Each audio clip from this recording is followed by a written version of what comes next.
Hello दोस्तों, आप लोग देख रहे हैं द डार्क नाइट शिवम के साथ। तो चलिए आगे बढ़ते हैं आज की कहानी की ओर। ये बात सन 1918 की है। यह सुजुकी नाम का एक लड़का था जो लगभग 17 साल का था।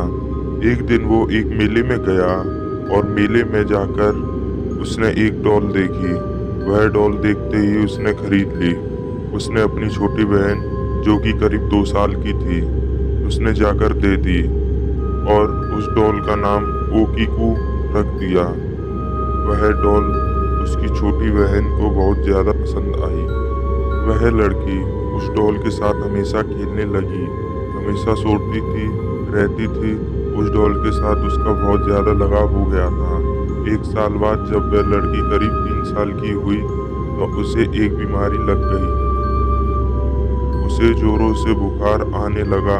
इसी कारण अचानक से उसकी मृत्यु हो गई। प्रथा के अनुसार जब भी कोई भी मरता है तो उसे उससे जुड़ी हुई चीज उसके साथ दफना दी जाती है और इसी के अनुसार इस डॉल को भी उसके साथ दफना दिया जाना चाहिए था। लेकिन ऐसा नहीं हुआ।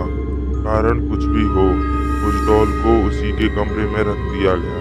एक साल बाद जब उस लड़की की माँ ने उसके कमरे को खोला तो उसकी डॉल को उसकी मेज पर जब पड़ी हुई देखी।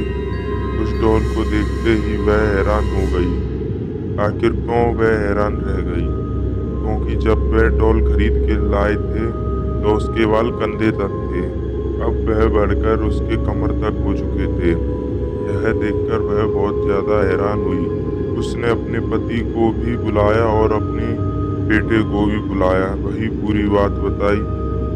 उनके परिवार में यह मान लिया था कि इस डॉल के अंदर उसकी बेटी की आत्मा आ चुकी है और इसी में बसेरा करती है। इसी को देखते हुए उन लोगों ने उस डॉल की किसी इंसान की तरह पालन पोषण शुरू कर दिया। वह हमेशा उस डॉल का ख्याल रखते थे और समय समय पर उसके बाल की कटिंग भी करते थे।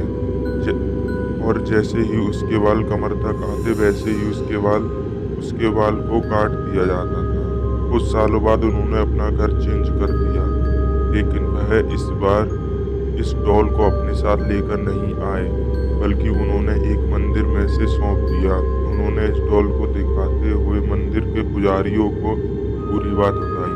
पुजारियों ने भी जब से देखा कि इस डॉल के सच में बाल बढ़ रहे हैं तो उन्होंने इस डॉल को रख लिया। आज भी यह डॉल इमामी जामा नामक एक मंदिर में पाई जाती है, जहां इसे देखने के लिए दूर दूर तक लोग आते हैं। और आज भी पुजारी इसके बाल काट के इसे वापस वैसे ही कर देते हैं। दोस्तों, ये कहानी आपको कैसी लगी प्लीज़ कमेंट बॉक्स में ज़रूर बताएं। तब तक के लिए गुड बाय।